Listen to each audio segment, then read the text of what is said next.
좋아요, 구독.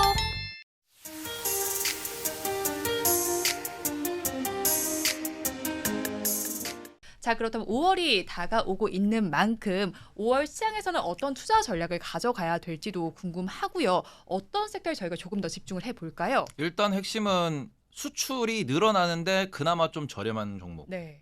저렴한 섹터를 보셔야 된다고 생각하고, 앞서서 뭐 방산이나 아니면은 뭐 변압기 같은 경우는 좀 많이 올랐다라고 네. 말씀을 드렸기 때문에 저는 그 대안 같은 경우는 차라리 조선 쪽을 보시던가 네. 피부 미용이나 의료기기 쪽을 보시면서 네. 그쪽의 비중을 좀 늘려나가시고, 가장 핵심은 반도체를 메인으로 들고 가셔야 된다. 네. 이제 그런 부분에 있어가지고 결국에는 수출, 올해는 무조건 실적입니다. 고금리라고 하면 결국에는 성장이 조금 네. 이렇게 좀 뒤로 후퇴하는 그러한 시장 분위기인데, 성장이 드문 시장에서 성장을 하는 섹터는 주가가 버팁니다. 네. 그리고는 거기에서 성장이 좀 더 시장에 주목을 받으면은 주가가 올라갈 거예요. 그러다 보니까 지금 변압기가 많이 올라간 것도 성장이 주목을 받으면서 변압기가 많이 올라갔거든요. 네. 그렇기 때문에 우리가 지금 같은 경우에는 좀 눌려있는 종목들, 눌려있는 섹터를 말씀드릴 수밖에 없고, 네. 제가 1, 2월에 계속 이제 변압기 쪽을 말씀을 많이 드렸어요. 왜냐하면은 작년 8월 달에 고점을 찍고 변압기가 대체적으로 이제 HD 현대일렉트릭을 제외하고는 30% 40% 하락을 했습니다. 그리고는 거기에서 박스에 갇혀가지고 도저히 올라오지도 않고, 그러고는 이제 뭐 전고점이라고 볼 수 있는 작년 8월에 주가에 있어가지고 그게 너무 좀 높아 보였고, 네. 그러다 보니까 야, 이거 갈 수 있겠니 이런 얘기가 많이 나왔거든요. 네. 근데 그런 상황에서 이 부분은 우리가 그때는 뭐 조선도 말씀드리고 그다음에 변압기도 말씀드리고 다 말씀드렸지만, 그 부분에서 변압기는 일단은 지금 계속해서 우리가 뭔가 차트적으로 만들어지는 게 있으니 좀 관심 있게 지켜보자. 네. 제가 그때는 약간 피부 미용 의료기기는 좀 이제 올라온 지 얼마 안 됐기 때문에 좀 약간 리밸런싱을 말씀을 드리면서, 네. 이제 그러면은 수출이 늘어나고 실적이 나오면 올라갈 거다 네. 해서 말씀을 좀 드리다가, 저도 이제 그러면서 이제 투자를 하다가 운이 좋게도 네. 일론 머스크가 어. 갑자기 AI에 전기가 네. 필요하다, 네. 트랜스포머가 필요하다 네. 이러면서 막 올라가는 모습을 보였거든요. 네.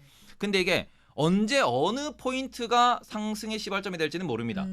그런데 그런 부분에 있어 그게 어떤 기업의 실적 발표가 될 수도 있고, 네. 누군가의 말 한마디가 될 수도 있는 거고요. 어딘가의 숫자가 될 수도 있는 거고, 어딘가 소송전이 될 수도 있는 겁니다.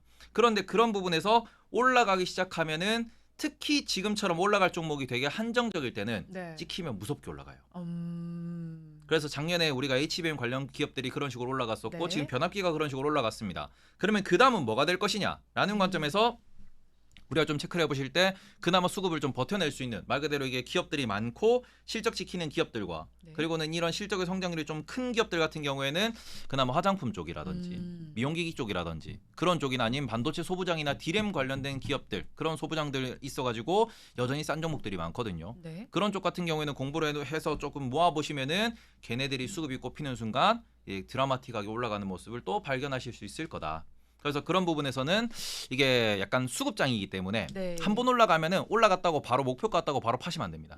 더 봐야 되는 거죠. 이게 왜냐하면은 네. 뭐 작년도에도 우리가 많이 느끼셨겠지만, 섹터 하나가 딱 찍히고 어떤 네. 종목 하나가 딱 찍히면서 신고가를 쓰는 순간부터는 안 떨어져요. 특히 우리나라가 지금 애석하게도 공매도가 없는 상황이다 보니 네. 계속 올라가는 모습을 보이고 있습니다.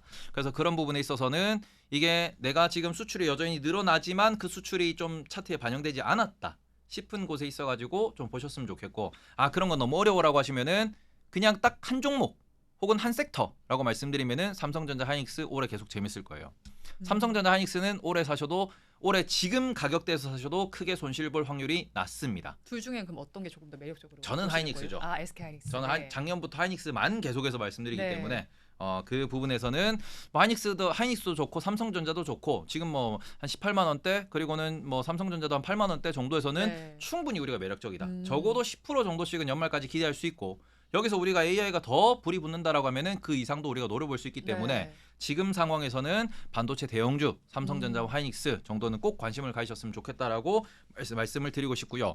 그리고 5월달에 한 가지 더 말씀드리고 싶은 게, 네. 특히 코스닥 중심이긴 한데 네. 이게 그 최근에 신규 상장된 종목들, 네.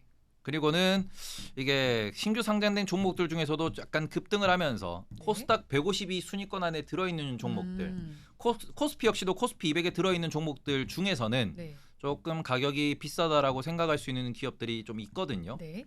근데 그런 종목들 같은 경우에는 아마 6월 달에 공매도 재개 이슈가 나올 수 있는데, 그 공매도 재개 이슈에 있어가지고 전 종목 공매도 재개는 불가능할 겁니다. 네. 하지만 코스피 200, 코스닥 150에 있어서는 공매도 재개도 가능할 수도 있다라는 의견이 많이 나오고 있기 때문에 네. 지금 대형주 같은 경우에는 지금도 뭐 개별 종목 같은 경우에는 선물 시장에서 매도도 가능하고요. 네. 그리고 우리가 지수상에서 이제 인버스라고 표현하는 지수 하방 배팅 하는 ETF에다가 들어가면은 그런 종목들 같은 경우에는 약간 영향을 받고 있는데 특히 대형 종목들 같은 경우에는 이게 우리가 글로벌 지수에 편입되는 그런 기업들이 많다 보니 네. 이런 종목들에 대해서는 공매도를 풀어줄 가능성이 있다라는 이야기가 슬금슬금 나오고 있습니다. 네. 그러니까 대형주 중심으로.